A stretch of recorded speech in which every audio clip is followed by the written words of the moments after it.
ओम नमः शिवाय। नमस्कार दोस्तों, स्वागत है आप सभी का हमारे चैनल भक्ति ज्ञान में। दोस्तों आज मैं आपको शिव महापुराण की कथा सुना रहा हूँ। आप सभी भक्तजन इस कथा को श्रद्धा पूर्वक मन लगाकर सुने।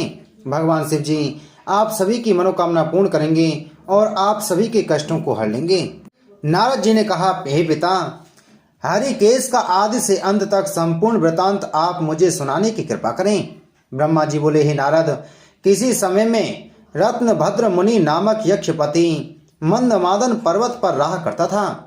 उसका पर्वत बहुत बड़ा था तथा सभी सुख सामग्रियां उसके घर में उपस्थित थीं। वह सब यक्षों का राजा था। वह परम सुंदर तथा महातेजस्वी था। वह शिवजी की भक्ति में सदैव संलग्न रहता था। उसकी पत्नी परम पवित्र परम पतिव्रता थी। रत्नभद्र भी उससे बहुत स्नेह करता था। दोनों पति पत्नी संसार की भलाई के निमित्त शुभ कार्य करते थे और उससे शिवजी को प्रसन्न रखते थे। वे साधु संतों को शिवजी के समान समझकर उनकी सब प्रकार से सेवा किया करते थे। वे प्रतिदिन पार्थिव पूजन करते, भस्म लगाते, रुद्राक्ष की माला धारण करते तथा शिवजी का भजन करते रहते थे। हे नारद, उनके पूर्ण भद्र नामक एक पुत्र था। वह भी अपने माता पिता के समान गुणी एवं शिव भक्त था। माता पिता उसकी सेवा एवं शुभ कर्मों से सदैव प्रसन्न रहा करते थे। जब रत्नभद्र मुनि और उसकी पत्नी को मृत्यु प्राप्त हुई तो वे दोनों मुक्त होकर शिवपुरी में जा पहुंचे। पूर्णभद्र ने उनका यथाविधि दाह संस्कार किया। फिर वह अपनी चतुरंगनी सेना सहित आनंद पूर्वक राज्य करने लगा। हे नारद, भाग्यवश पूर्णभद्र की कोई संतान नहीं हुई। तब एक दिन उसने अपने मन में यह विचार किया कि पुत्र दोनों लोकों में आनंद प्रदान करने वाला होता है। गृहस्थाश्रम की शोभा उसी से है। वही अपने माता पिता को स्वर्ग में पहुंचाता है और वही दुख सागर में डूबे हुए माता पिता को नाव के समान होता है। बिना पुत्र के किसी भी उपाय द्वारा वंश नहीं चलता। अस्तु, जब तक पुत्र की प्राप्ति न हो तब तक मेरा जीवन व्यर्थ है। हे नारद, इस प्रकार पुत्र की चिंता में पड़ने से उसका संपूर्ण आनंद दुख में बदल गया और उसे सभी पदार्थ अशुभ तथा व्यर्थ से प्रतीत होने लगे। पूर्णभद्र की पत्नी कनक कंदला पतिव्रता शिव भक्ता तथा परम धर्मात्मा थी। एक दिन पूर्णभद्र ने उसे अपने समीप बुलाकर कहा, हे प्रिय, मेरे घर में संसार की संपूर्ण वस्तुएं उपस्थित हैं, परंतु पुत्र के बिना वे सब मुझे अच्छी नहीं लगती। मैं क्या करूं, कहां जाऊं और किस प्रकार अपने दुख को दूर करूं, यह समझ में नहीं आता। उस समय उसकी स्त्री ने धैर्य बनाते हुए यह कहा, हे स्वामी, आप बुद्धिमान होकर भी इस प्रकार दुख क्यों कर रहे हैं? उपाय करने से कोई भी वस्तु अप्राय नहीं रहती। मैं आपको एक उपाय बताती हूँ। जो लोग भगवान सदाशिव के भक्त हैं उन्हें कोई भी वस्तु अप्राय नहीं रहती। अस्तु, आप अपने मनोरथ को पूर्ण करने के निमित्त श्री शिव जी की शरण में जाइए।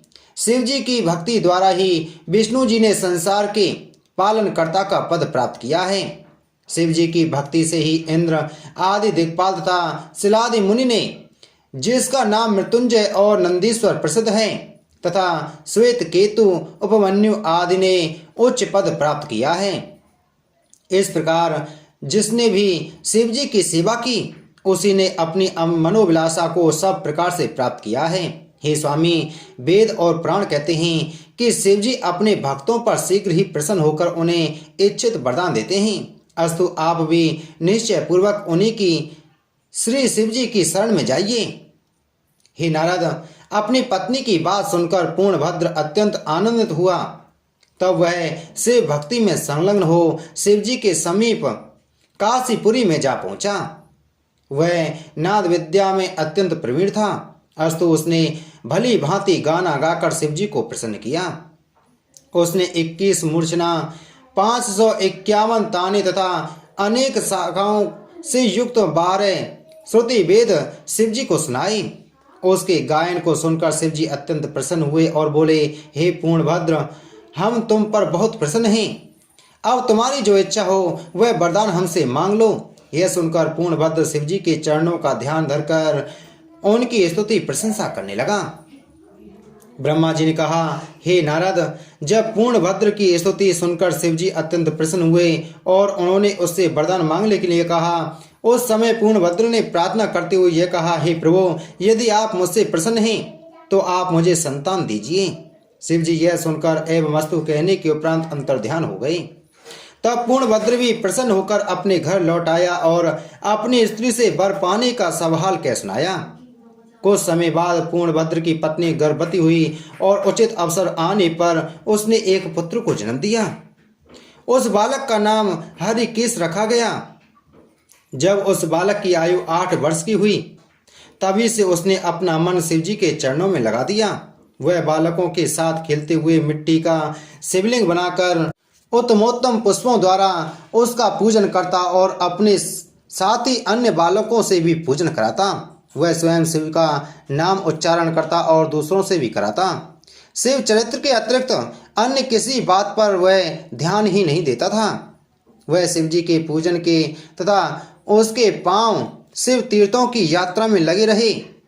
इस प्रकार वह रात दिन शिव जी का ही ध्यान करता, उन्हीं को देखता और उन्हीं के यश का गान किया करता था। वह अपने शरीर में भस्म लगाए रहता और रुद्राक्ष की माला पहने हर समय शिव नाम का जप किया करता था। हे नारद, उसकी इस अवस्था को देखकर पूर्णभद्र ने एक दिन यह कहा, हे पुत्र, तुम शिव जी की कठिन तपस्या द्वारा मेरे घर में उत्पन्न हुए हो, अतः तुमको उचित है कि तपस्वियों के मार्ग को छोड़कर गृहस्थ बनो। मेरे घर में सब प्रकार के रत्न तथा सुख के साधन उपस्थित हैं, अतः तुम उनमें अपना मन लगाकर राजनीति को सीखो, जिससे भविष्य में प्रजा का भली भांति पालन कर सको। तुमने जिस मार्ग को अपनाया है वह दरिद्रियों का मार्ग है। हे नारद, पिता की इस आज्ञा का पालन करने में असमर्थ होने के कारण हरिकेश अपने घर को छोड़कर भाग गया। जिस समय वह अपने नगर से बाहर निकल गया था तो उसे दिशा भ्रम हो गया। उस समय वह अत्यंत पछताकर इस प्रकार सोचने लगा कि अब मैं कहाँ जाऊं, मुझे यह दुख अपने पूर्व जन्मों के पापों से ही प्राप्त हुआ है।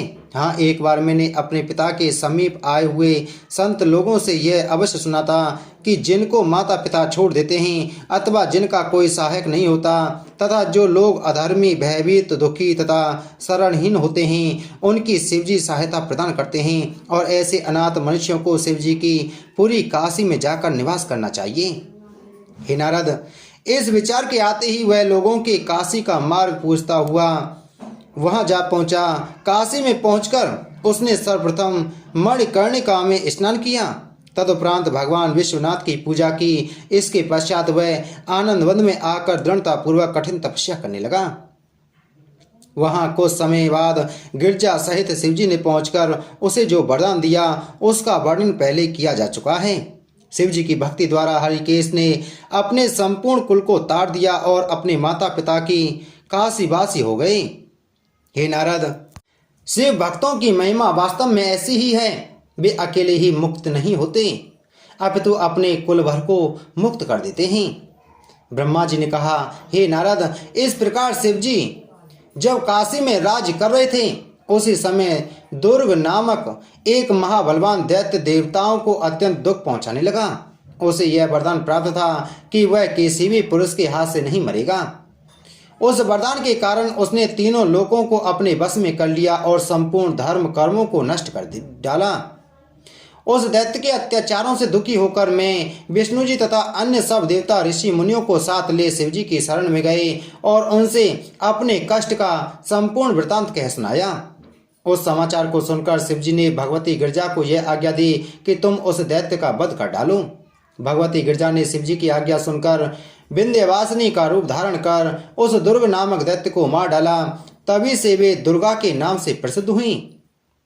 उस दैत्य के मारे जाने से देवताओं को अत्यंत आनंद प्राप्त हुआ। हे नारद, इस प्रकार शिवजी ने बहुत दिनों तक काशी में राज्य किया। जब राजा देवोदास ने उन्हें कष्ट पहुंचाया तब उन्होंने काशी को छोड़ दिया और मंदराचल पर्वत पर अपनी राजधानी बनाकर रहने लगे।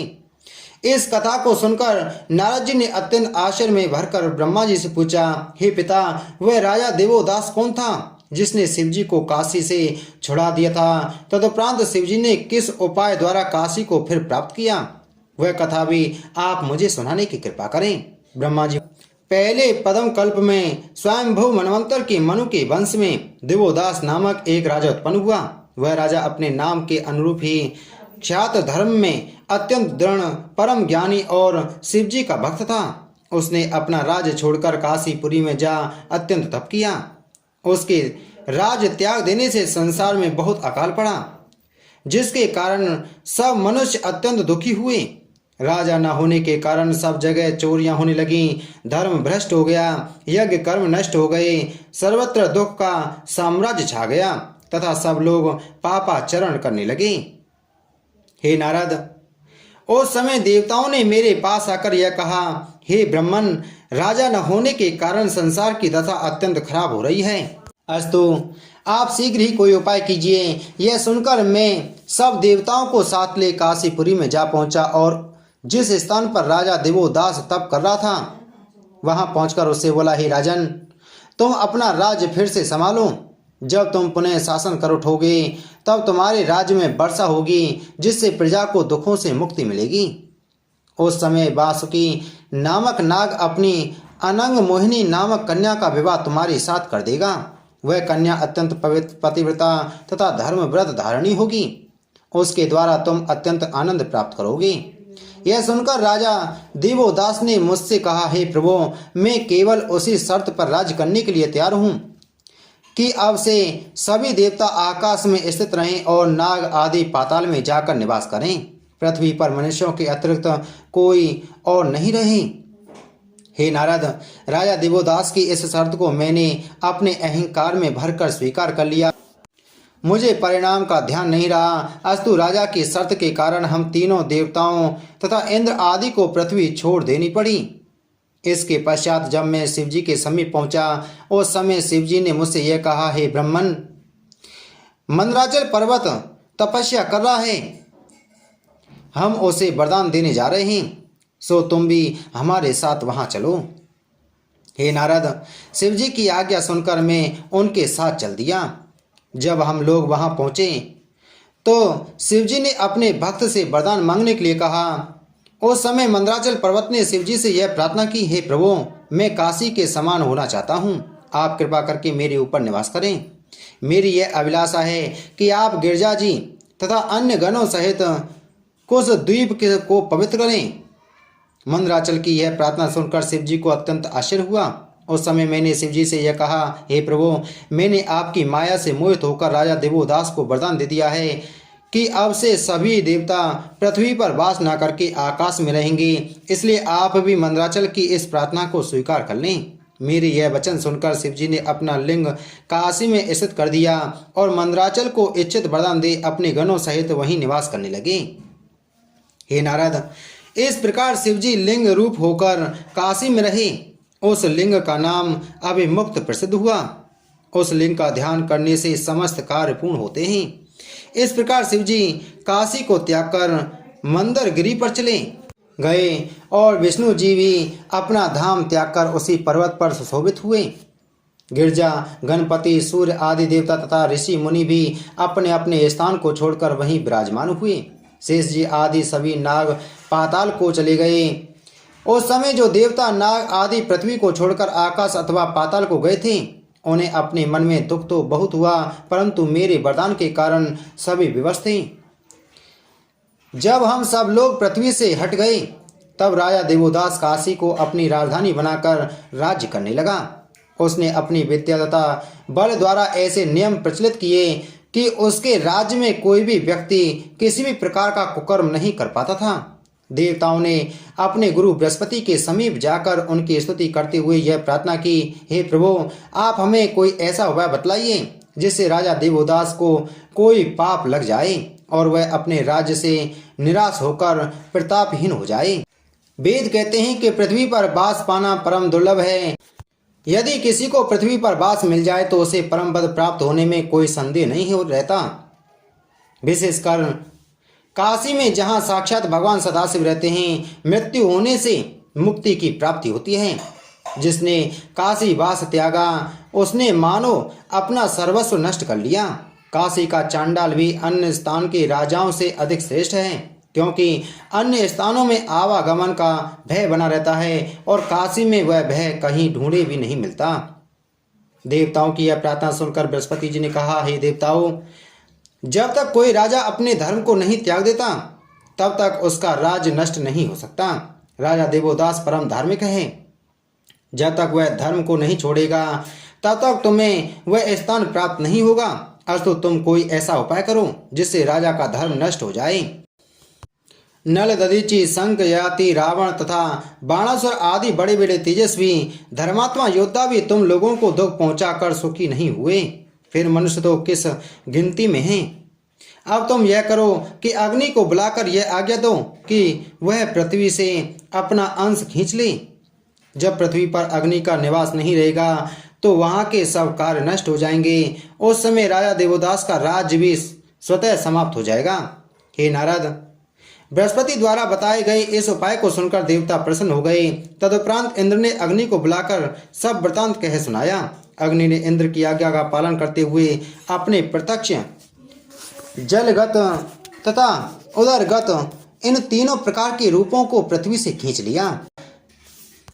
अग्नि के इस प्रकार लोप होते ही पृथ्वी निवासी सभी जीव अत्यंत दुखी हो गए। उस समय संपूर्ण प्रजा एकत्र होकर राजा के पास गई और उनसे अपने दुख का हाल कहने लगी। उस समाचार को सुनकर राजा देवोदास को यह विश्वास हो गया कि इस प्रकार देवताओं ने मेरे साथ शत्रुता की है। अपनी प्रजा को यह आश्वासन देकर विदा किया कि तुम लोग किसी प्रकार की चिंता मत करो, मैं अपनी शक्ति द्वारा तुम्हें किसी प्रकार का कष्ट नहीं होने दूंगा। हे नारद, प्रजा के चले जाने पर राजा ने अपने मन में यह विचार किया कि आज तो देवताओं ने अग्नि को बुला लिया है, कल को वे किसी दूसरे को बुला लेंगे। ऐसी अवस्था में प्रजा को और अधिक कष्ट उठाना पड़ेगा। इसलिए मुझे उचित है कि देवताओं से किसी प्रकार की सहायता न लेकर मैं अपने बल पर ही राज्य करूं। यह निश्चय कर उसने उन सब देवताओं को भी जो पृथ्वी के प्राणियों के लिए आवश्यक कार्यों को करने के लिए नियुक्त थे अपने यहाँ से विदा कर दिया। तदुपरांत उसने स्वयं ही अग्नि का रूप धारण कर अपनी प्रजा के कष्ट को दूर किया। इस प्रकार वो स्वयं वायु, जल, चंद्रमा तथा सूर्य बनकर प्रजा को लाभ पहुंचाने लगा। जिस वस्तु द्वारा प्रजा का उपकार होता था वह उसी का रूप धारण कर सबका दुख दूर किया करता था।